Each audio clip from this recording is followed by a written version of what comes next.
चलो अब देखो ये 7वें प्रश्न पर 7वें नंबर का कहता है संख्या इतना में जीरो का स्थानीय मान क्या है। यहाँ हमें जीरो का स्थानीय मान पूछ रहा है। तो स्थानीय मान में हम लोग क्या करते हैं भाई, जो अंक दिया हुआ रहे उसको हम लोग लिख लेते हैं, उसके बाद जितना अंक रहे उसको लिख लेते हैं। एक दो, दो ठो अंक है तो दो ठो जीरो लगा देंगे।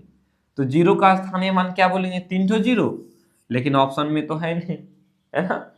तो 3 ठो जीरो का मतलब क्या, जीरो ही तो हुआ, अर्थात जीरो का स्थानीय मान जीरो ही होगा। देखो जीरो का स्थानीय मान जीरो ही होगा, जीरो का वास्तविक मान जीरो ही होगा।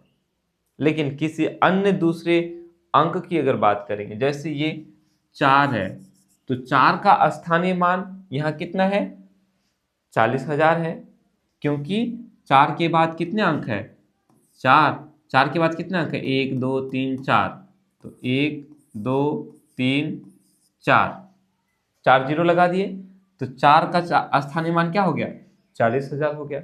अगर ये 4 यहाँ होता तो 4 का स्थानीय मान क्या होता, 4 होता, है ना। दूसरी स्थिति में इस 4 का जातीय मान क्या होगा, 4 ही होगा।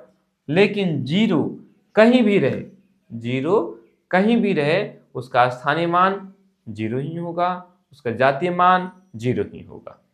ठीक है, कोई दिक्कत।